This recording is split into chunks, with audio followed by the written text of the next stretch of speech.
efficiency under perfect competition. First of all, I would like to define efficiency. Efficiency, the property of a resource allocation of maximizing the total surplus received by all members of the society. फिर efficiency उसको कहते हैं resources की वो property, वो खासियत, वो resources को इस तरीके से बांटना, इस तरीके से allocate करना कि वो जो है total surplus को ज्यादा से सबसे ज्यादा maximize करे. Total surplus हमारा होता है consumer surplus plus producer surplus. अगर हम एफिशिएंसी को, अगर हम रिसोर्सेज को इस तरीके से एलोकेट करें कि हमारा कंज्यूमर सरप्लस भी मैक्सिमम हो और प्रोड्यूसर सरप्लस भी मैक्सिमम हो, तो हम एफिशिएंसी को अचीव कर पाएंगे. अब हम देखते हैं कि कंज्यूमर सरप्लस होता क्या है. Consumer surplus is the amount that buyers are willing to pay for a goods minus the amount they actually pay for goods. ये सर पहले भी बता चुके हैं आपके, मैं एग्जांपल के थ्रू समझाती हूँ कि जैसे कि कंज्यूमर है, वो चाहता है कि मैं जो है मेरे पास एक गुड उसको पसंद आ गई, शर्ट पसंद आ गई उसे, और वो चाहता है कि मैं इसे 1000 रुपीज में इसको परचेज कर सकता हूँ, लेकिन उसको मिल जाएगी वो गुड 600 रुपीज में. तो हम जो उसकी बिलिंग टू पे थी 1000 रुपीज थी, और जो उसने एक्चुअल पे करा उस शर्ट के लिए वो था 600 रुपीज. तो उसका जो सरप्लस हो गया 400 रुपीज का हो गया. उसी सरप्लस को जो उसी जो बचत हो गई उसकी 400 रुपीज की हो गई, उसी बचत को हम कहते हैं कंज्यूमर सरप्लस. ये मैंने डायग्राम के थ्रू भी एक्सप्लेन करा है कि कंज्यूमर सरप्लस के जो हमारा AOQE ये पूरा हमारा बिलिंग टू पे है. जो कंज्यूमर चाहता है कि मैं शर्ट के लिए 1000 रुपीज पे कर दूं, लेकिन असल में उसको जो है एक्चुअल पे होती है 600 रुपीज. 600 रुपीज हमारा ये एरिया है POQE. अगर हम एक्चुअल विलिंग टू पे में से एक्चुअल पे हटा दें तो विलिंग टू पे हमारा AEQO में से हम अगर POQE हटा दें तो हमारा पोर्शन बचेगा APE, जो मैंने शेडेड एरिया से डिफाइन करा है. APE हमारा हो गया कंज्यूमर सरप्लस. इसी तरीके से कंज्यूमर सरप्लस वो एरिया है, is the area below the demand curve and above the price. Consumer surplus का वो एरिया जो डिमांड कर्व, जो मैंने डी से शो करा है, वो है डिमांड कर्व के नीचे और प्राइस के ऊपर, उस एरिया को हम कहेंगे consumer surplus. Producer surplus. Producer surplus is the amount that producer receive over and above what he is willing to sell for rather than for poor sell. अब ये भी मैं एग्जाम्पल के थ्रू समझाती हूँ. एक प्रोड्यूसर है, वो उसकी कोई शर्ट है, वो चाहता है कि मैं इसको मिनिमम प्राइस जो है वो 600 मिनिमम प्राइस पे वो 600 रुपीज पे इसको सेल कर दूं, लेकिन उसको जो है मिनिमम प्राइस उसने डिफाइन करे 400 रुपीज, लेकिन जो कंज्यूमर आता है वो शर्ट को 600 रुपीज में खरीद लेता है. तो प्रोड्यूसर ने जो प्राइस रिसीव करा वो 600 रुपीज करा, और वो जो चाहता था कि वो शर्ट इस रुपीज में बिक जाए वो था हमारा 400 रुपीज. तो जो 600 में से जब हमने 400 को माइनस करा तो हमारा आ गया 200, वही हो जाएगा हमारा प्रोड्यूसर सरप्लस. प्रोड्यूसर सरप्लस को मैंने डायग्राम के थ्रू शो करा है कि OQEP हमारा वो एरिया है. OQEP वो एरिया है जो कंज्यूमर, वो प्रोड्यूसर ने रिसीव करा, और जो प्रोड्यूसर के इस प्राइस पे वो बेच दे, अपनी शर्ट को बेच दे, वो था हमारा OAQE. अगर हम OQEP में से OQEA हटा दें तो AEP एरिया बचेगा, जो मैंने शेडेड एरिया से डिफाइन करा है, वही है हमारा प्रोड्यूसर सरप्लस. प्रोड्यूसर को ये फायदा हो गया कि उसने चाहा था कि 400 में सोल्ड कर दे, लेकिन उसकी बिक गई 600 में, तो उसको हो गया सरप्लस 200 रुपीज का. वही है हमारा प्रोड्यूसर सरप्लस. इसी दो एरियाज हैं जो हमारा, अगर कंज्यूमर सरप्लस और प्रोड्यूसर सरप्लस अगर मैक्सिमम हो तो हमारा एफिशिएंसी अचीव हो जाती है.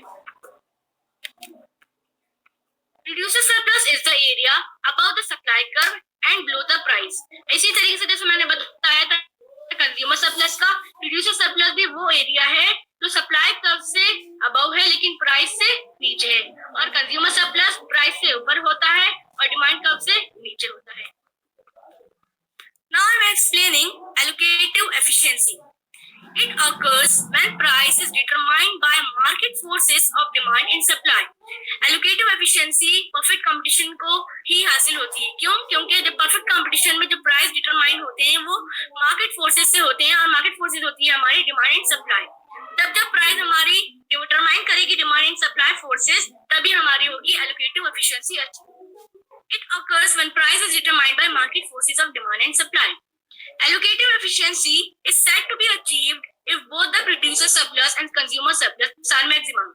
जैसे मैंने पहले बताया कि जब भी कंज्यूमर सरप्लस और प्रोड्यूसर सरप्लस मैक्सिमम होगा, उसी पॉइंट पे हमारा जो एलोकेटिव एफिशिएंसी अचीव हो रही होगी। क्वांटिटी जो हमारा डिमांड है और सप्लाई इंटरसेक्ट कर रहा है एट ई पॉइंट, जो मैंने डायग्राम के थ्रू एक्सप्लेन करा है, शो करा है, ई पॉइंट पर हमारा इक्विलिब्रियम हो रहा है। इसी ई पॉइंट पर पी जो है हमारा इक्विलिब्रियम प्राइस है और क्यू हमारा इक्विलिब्रियम क्वांटिटी है। अभी मैंने बताया था आपको कि कंज्यूमर सरप्लस हमारा प्राइस से ऊपर और डिमांड कर्व से नीचे होता है, वो एरिया मैंने शो कर दिया है कंज्यूमर सरप्लस।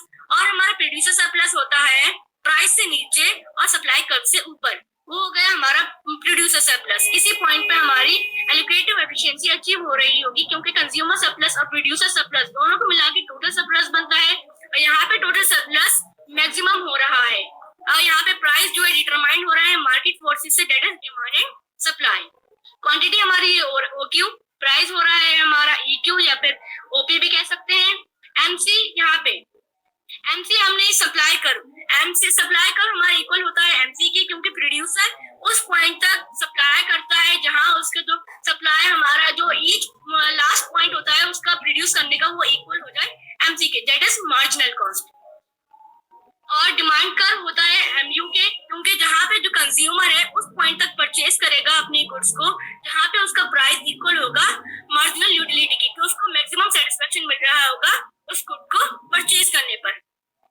तो यहाँ पे तो सप्लाई ई क्यू हमारा हो जाएगा एमसी और पीओ हमारा है प्राइस, तो पीओ हमारा ई क्यू हो गया ई क्यू के इक्वल, और जहां पर हमारा प्राइस इक्वल होगा एमसी के उसी पॉइंट पर हमारा एलोकेटिव एफिशिएंसी अचीव हो रही होगी। कंज्यूमर सरप्लस मैंने शो कर दिया है एपीई से और प्रोड्यूसर सरप्लस पीबीई से, और टोटल सरप्लस हमारा मिलके बन रहा है consumer surplus plus total surplus, that is PE.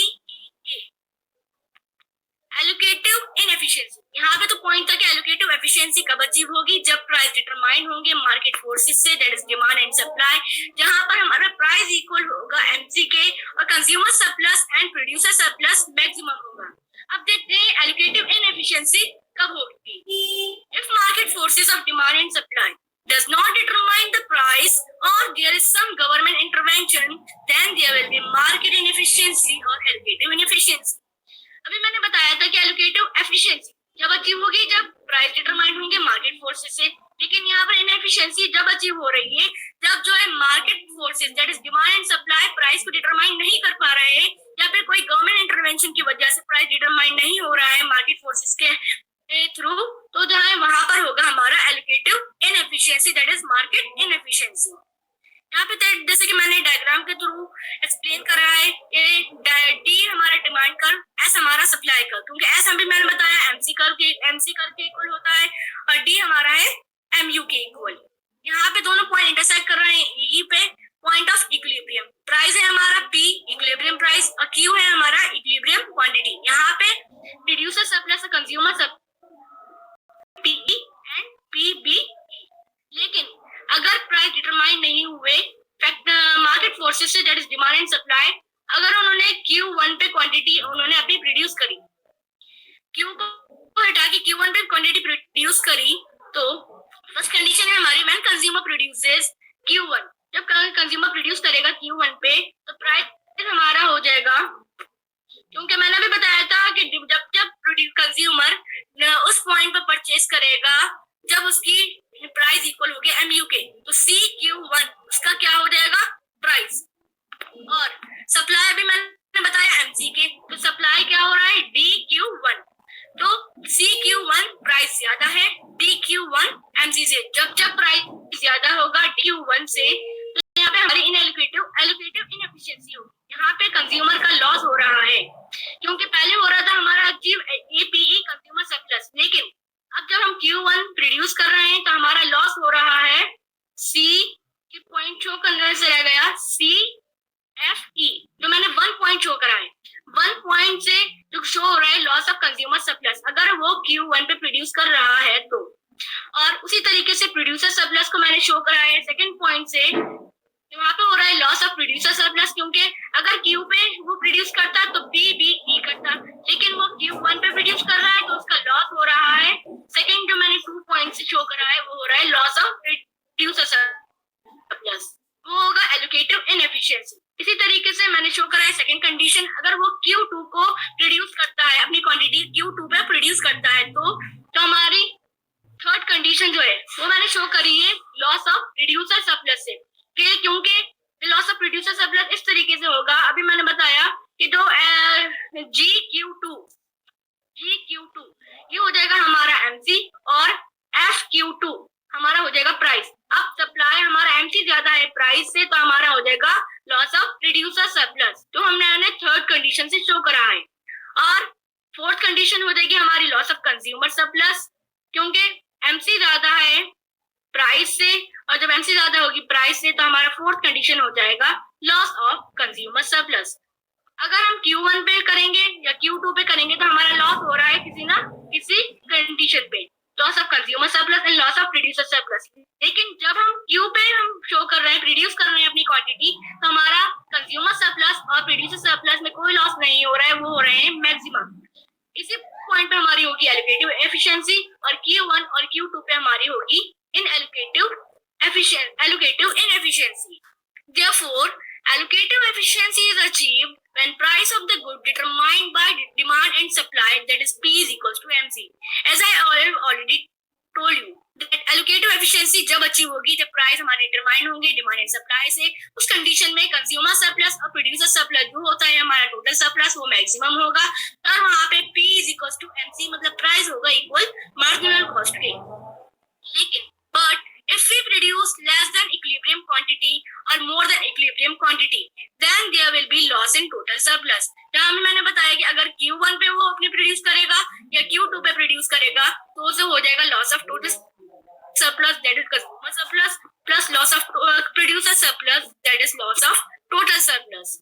Efficiency in market is only when market में एफिशिएंसी तभी होगी जब Px इक्वल होगा MUx के, इक्वल होगा MCx के, क्योंकि प्राइस हमारा इक्वल होता है MUx, क्योंकि डिमांड जो भी मैंने बताया कंज्यूमर जब तक अपने गुड्स को परचेज करेगा जब उसकी यूटिलिटी सेटिस्फेक्शन जो है मैक्सिमम होगा, और प्रोड्यूसर उस पॉइंट तक अपनी गुड्स को प्रोड्यूस करेगा जब उसका लास्ट यूनिट जो है हमारा वो प्राइस इक्वल होगा मार्जिनल कॉस्ट के।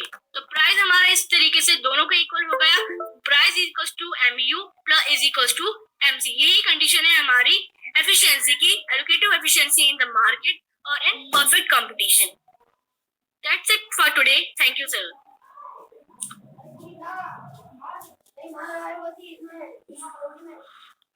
थैंक यू मैडम, आपने इसको बहुत अच्छे से तैयार किया और बहुत अच्छे से इसको एक्सप्लेन किया।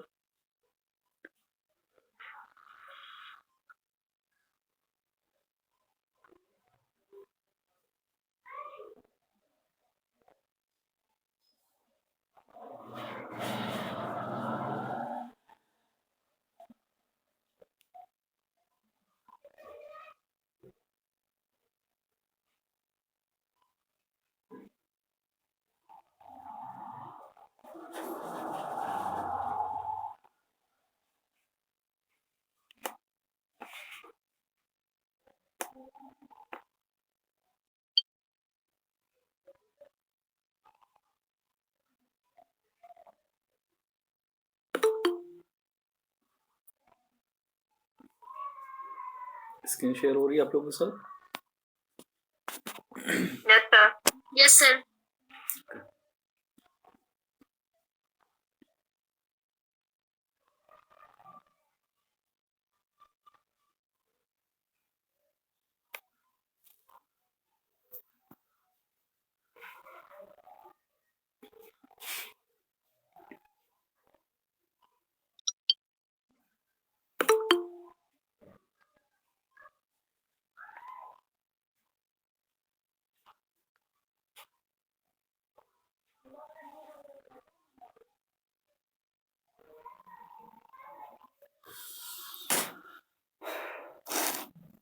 तो सबको स्क्रीन बोर्ड विजिबल है ना आसानी से देखकर? और मेरी आवाज आ रही है? Yes sir. आप लोगों में से जिसका माइक ऑन है वो ऑफ कर ले। देखिए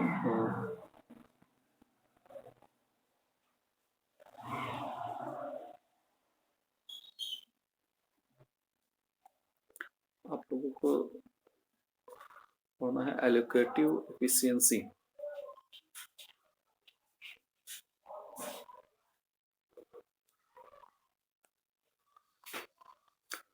इसको हम लोग कहते हैं हिंदी में कहते हैं आवंटन कुशलता।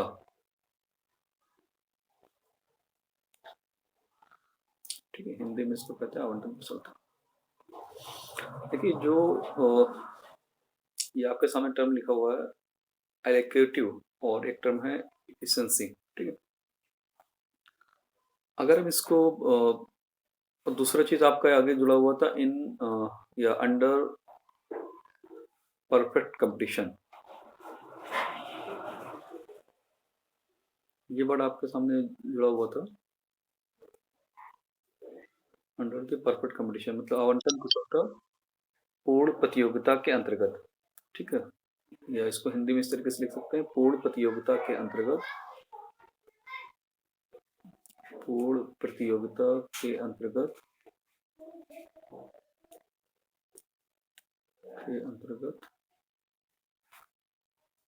आवंटन कुशलता।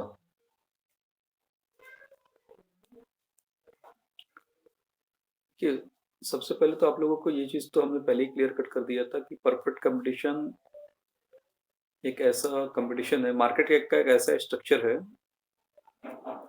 परफेक्ट कंपटीशन हमने बता दिया था आपको शुरुआत में कि परफेक्ट कंपटीशन एक मार्केट का एक ऐसा स्ट्रक्चर है जिसमें large number of buyers and sellers होते हैं, अधिक संख्या में large number of buyers and sellers होते हैं, क्रेताओं विक्रेताओं की अधिक संख्या होती है। ठीक है, और जिसकी वजह से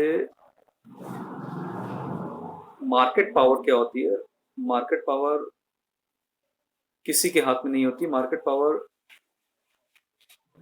जीरो। मार्केट पावर जीरो होने का सेंस ये होगा ना तो ये बायर्स के हाथ में होता है, ओके, हो सकता है कि नेटवर्किंग कुछ इशू होगा। हेलो, ओके बेटा, ये हो सकता है नेटवर्किंग इशू की वजह से ऐसा कुछ हो, लेकिन मेरे तरफ से तो, और सभी के साथ ऐसा है कि कुछ लोगों के साथ ऐसा है? ये बताइए, वो नहीं, सभी के साथ ऐसे ही हो रहा है?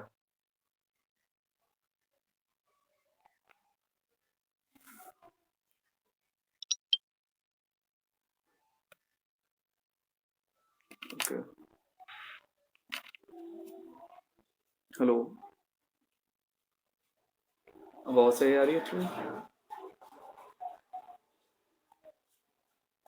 और भी ठीक नहीं आ रही है?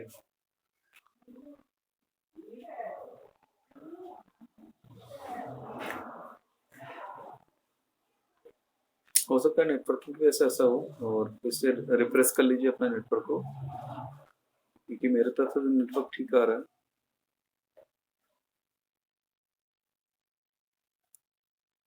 मेरी आवाज आ रही है सही? कुछ कुछ ठीक हुआ कि अभी भी वैसे ही है?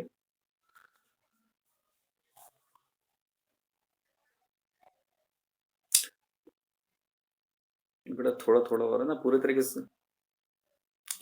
हाँ तो हेलो बेटा, जिनको अगर कुछ चीज़ें कुछ दिक्कत होगी तो वो रिकॉर्डिंग है, लेक्चर हो रहा है, वो आप जितनी चीज़ें ठीक से सुनाई दे उसको सुनिए, और जो चीज़ें कुछ अनक्लियर होगा तो वो लेक्चर रिकॉर्डिंग हो ही रहा है, वो अपने आराम से सुन लीजिएगा। ठीक है, तो बायर्स और सेलर्स के हैंड में कोई भी पावर नहीं होती है। ठीक है, मार्केट पावर ना ही बायर्स के हाथ में होती ना सर। और मार्केट पावर का मतलब हमने बताया था कि degree of power to influence the prevailed price, market में जो कीमत जो चल रही होती है उसको प्रभावित करने की क्षमता किसी के भी हाथ में नहीं होती है। ठीक, परफेक्ट कंपटीशन कैसा है, और यही एक मेन इसकी फीचर्स है परफेक्ट कंपटीशन की, जो आपको दिखाई देती है। तो इस मार्केट स्ट्रक्चर में एलोकेटिव एफिशिएंसी का जो मतलब जो आपसे पूछा जाता है कि आवंटन कुशलता क्या है, तो एलोकेट का मतलब होता है कोई चीज से बांटना या हिसाब से अपनी चीजें करना। तो परफेक्ट कंपटीशन में होता क्या है कि फर्म जो है, फर्म प्राइस टेकर होती है, और इंडस्ट्री जो है, इंडस्ट्री एक तरीके का पूरा ग्रुप होता है फर्म्स का, जो एक डिमांड और सप्लाई के बेसिस पे प्राइस डिटरमाइन होता है। डिमांड, जैसा कि अभी मुल्तान नदीम ने बताया अभी, कि जहां प्राइस और सप्लाई के बेस, प्राइस और डिमांड, जहां प्राइस डिमांड और सप्लाई के बेसिस पे डिटरमाइन होता है। तो बात वही घुमा फिरा के वही आती है, लेकिन कुछ चीजें कवर करना जरूरी है ताकि पिछले से बैकग्राउंड समझ में आ जाए कि डिमांड और सप्लाई का मतलब क्या रहता है। इंडस्ट्री जो होती है वो डिमांड और सप्लाई के बेसिस पे प्राइस देखती है कि मार्केट में क्या प्राइस चल रहा है। ये इंडस्ट्री प्राइस देख के फर्मों को बताती है कि मार्केट में ये प्राइस चल रहा है, इस प्राइस पे आप अपना जो है प्रोडक्ट को तैयार करिए। ठीक है, तो प्राइस टेकर हो गया, इंडस्ट्री प्राइस को सिग्नल देता है कि इस प्राइस पे प्रोडक्ट तैयार करिए। और कंज्यूमर जो होता है वो उस प्राइस पे वो खरीदने के लिए तैयार होता है। ठीक है, कंज्यूमर क्या होता है, उस प्राइस पे खरीदने के लिए तैयार होता है, एक तरीके के बायर्स होता है। अब यहाँ पर क्या होता है, फर्म जो प्रोडक्ट को जो तैयार करते हैं वो इस पर्टिकुलर प्राइस पे इनको बेच दिया जाता है। अब परफेक्ट कंपटीशन की एक चीजें हमने आपको उस समय दोनों चीज, दो कर्व एक साथ लाके हमने आपको एक्सप्लेन भी करने की कोशिश की थी कि परफेक्ट कंपटीशन में हमने आपको जब कर्व बनाया था लास्ट टाइम, याद होगा, equilibrium in the perfect competition market, तो वहां हमने आपको दिखा दिया था कि परफेक्ट कंपटीशन में, हाँ बोलिए, बस इको हो रही है। बेटा आज हो क्या गया, नहीं, या तो नेटवर्किंग प्रॉब्लम है या तो कुछ ऐसा कुछ इशू है।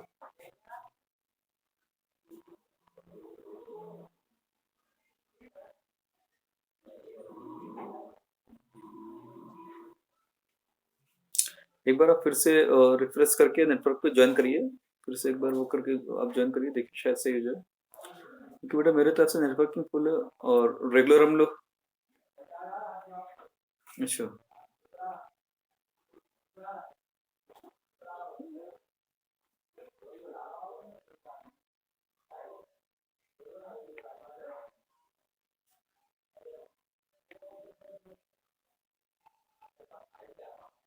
फिर मेरे तरफ तो नेटवर्क एकदम फुल है, क्या सभी के साथ ऐसे ही हो रहा है?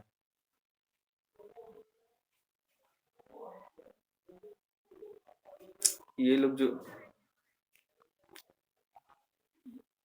शगुन शर्मा आवाज उसी से लेकर ना, आप लोग फिर से एक बार अपना वो करके फिर से इसको ज्वाइन करिए ताकि आप लोग सोच सकते हैं नेटवर्किंग कैसे ऐसा हो। और क्योंकि हम लोग रेगुलर क्लास लेते हैं, ऐसी कोई इशू नहीं आती। शगुन शर्मा आवाज आ रही है मेरी? मुल्तान नदीम, बेटा आपका क्या एरिया कौन सा पड़ता है, ये रामपुर सिटी में रहते हो कि बाहर कहीं रहते हो? अच्छा बेटा, ऐसे इन लोग को तो आसपास जितने भी लोग हैं। और ये नायरा महर आवाज आ रही है? आवाज में कोई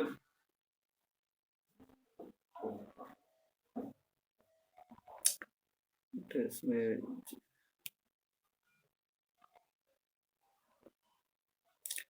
क्योंकि हो सकता है बेटा नेटवर्क की वजह से ऐसा हो सकता है, लेकिन मेरे तरफ तो नेटवर्क भी फुल है और सारी चीजें आवाज क्लियर आ रही है। अब इसमें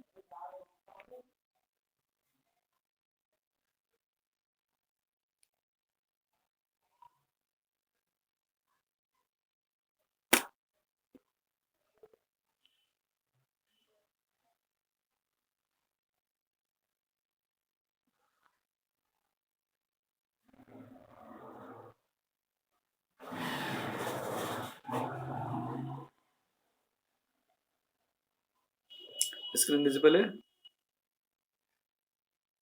सभी की स्क्रीन विजिबल है? ओके, तो हम बात कर रहे थे परफेक्ट कंपटीशन में जो हम लोग इक्विलिब्रियम की हम लोगों ने बात की थी, उसमें हमने आपको एक चीज़ दिखाई थी कि जो हमारा एसी कर्व होता है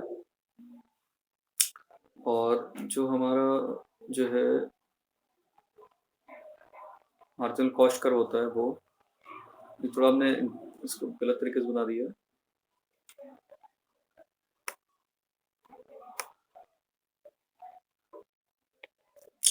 इस कर्व का एक मिनिमम पॉइंट ये है, और जैसा कि भी मुमताज नदीम ने दिखाया भी था कि प्राइस केवल मार्जिनल कॉस्ट के बराबर ही नहीं होती, बल्कि प्राइस जो है एवरेज कॉस्ट के बराबर भी रहेगी। ठीक है, तो प्राइस केवल जो है उसी के बराबर नहीं रहेगी, प्राइस जो है मार्जिन एवरेज कॉस्ट के भी बराबर रहेगी, और ये हमारा मार्जिन कॉस्ट का चला गया। ठीक है, तो ये जो मिनिमम पॉइंट है, इस पॉइंट पे जो प्रोडक्शन हो रहा है और इसी पॉइंट पे जो ये डिमांड कर रहा है, क्योंकि परफेक्ट कंपटीशन में आपको बताया था कि बेटा डिमांड कर्व क्या होता है कि वो हॉरिजेंटल होता है।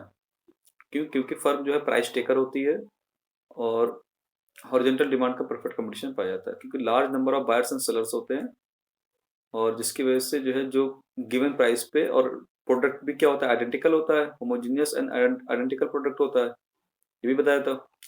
इसकी वजह से हमारा डिमांड कर्व जो होता है वो हॉरिजेंटल होता है। ठीक है, तो ये जो पॉइंट ई पॉइंट आपको हमने जो दिखाया है, that is allocative efficient point.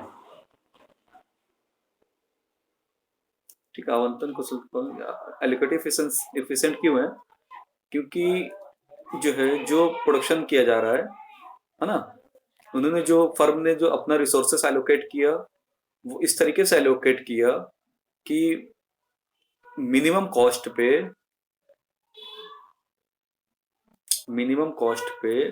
Maximum output achieve हो रहा है। ठीक है, maximum output.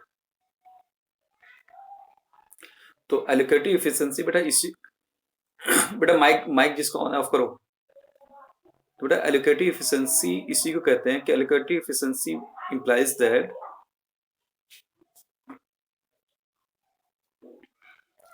allocative efficiency implies that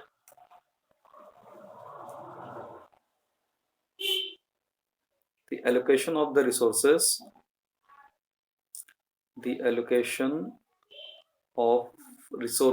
resources का मतलब होता है कि जो भी आपके फैक्टर ऑफ प्रोडक्शन में जो चीज़ है, land, labour, capital, raw materials etcetera, जो भी चीज़ आपके पास है, जो भी चीज़ प्रोडक्शन प्रोसेस में यूज करना चाह रहे हो, वो चीज़ें इस तरीके से आप एलोकेट करते हैं कि allocation of the resources in such A way that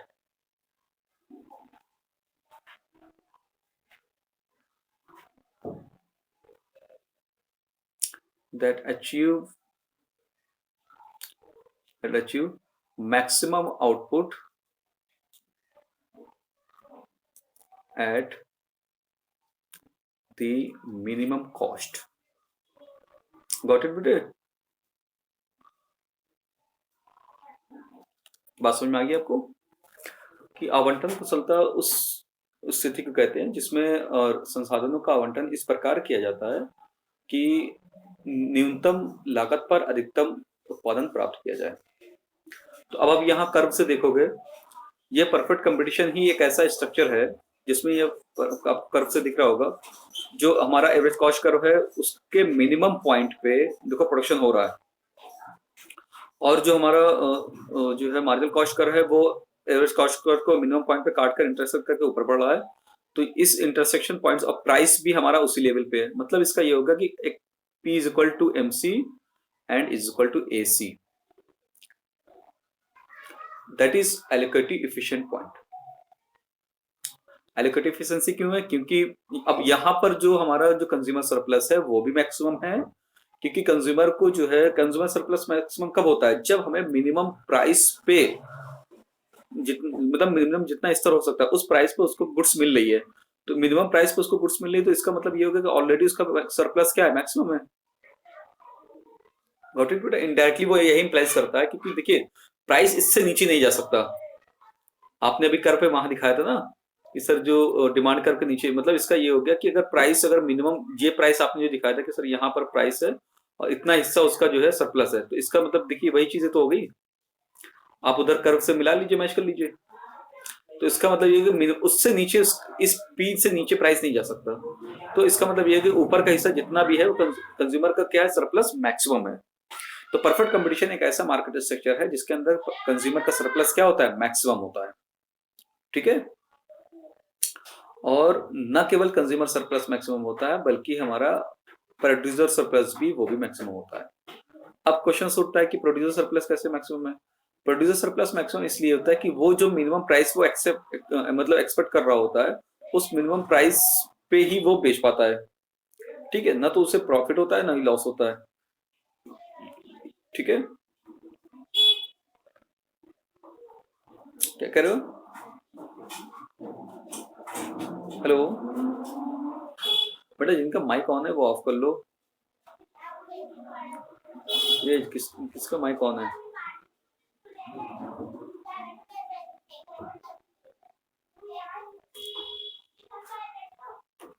यहाँ पे बात तो समझ में आई कि नहीं बेटे आप लोगों को? परफेक्ट कंपटीशन में जो हमने ये इक्विलिब्रियम कंडीशन हमने दिखाया भी था वहां पर, और ये तो एक हमने एक सिंपल स्ट्रक्चर के थ्रू आपको एक्सप्लेन कर दिया ताकि आपको इक्विलिब्रियम वाला कंडीशंस याद रहे। ये जो इक्विलिब्रियम कंडीशन हमने दिखाई है यहाँ पर ई पॉइंट पे, ये परफेक्ट कंपटीशन का इक्विलिब्रियम पॉइंट भी है।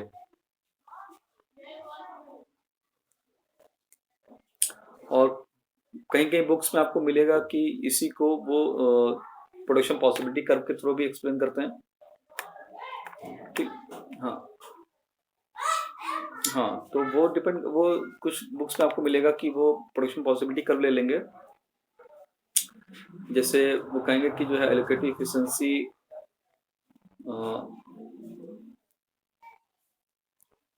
कि रिसोर्सेज को इस तरीके से प्रोडक्शन पॉसिबिलिटी कर ले लेंगे। प्रोडक्शन पॉसिबिलिटी कर हमें एलोकेशन ऑफ द रिसोर्सेज दिखाता है।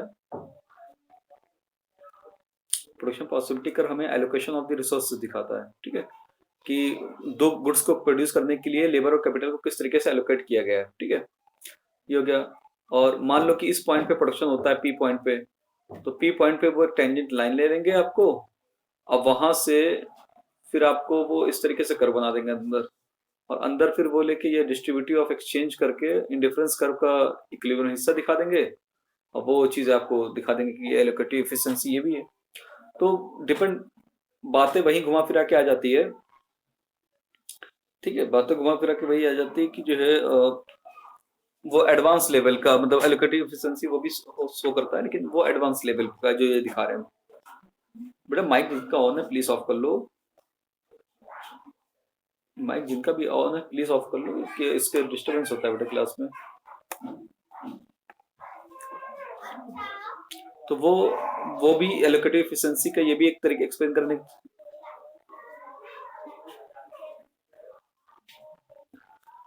एलोकेटिव एफिशिएंसी ये भी शो करता है, लेकिन जो है ये एडवांस लेवल पे आपको इसको पढ़ना है। ठीक है,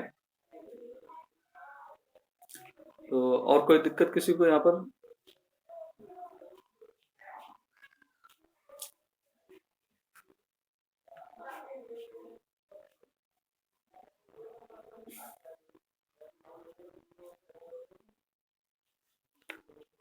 यहाँ पर किसी को कोई क्वेश्चंस?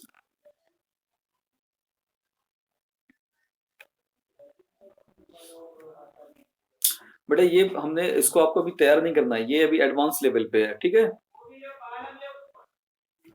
आवाज आ रही है? इसको अभी रहने दो, इसको बेटा अभी तैयार करने की आपको जरूरत नहीं है, क्योंकि ये अभी एडवांस लेवल पे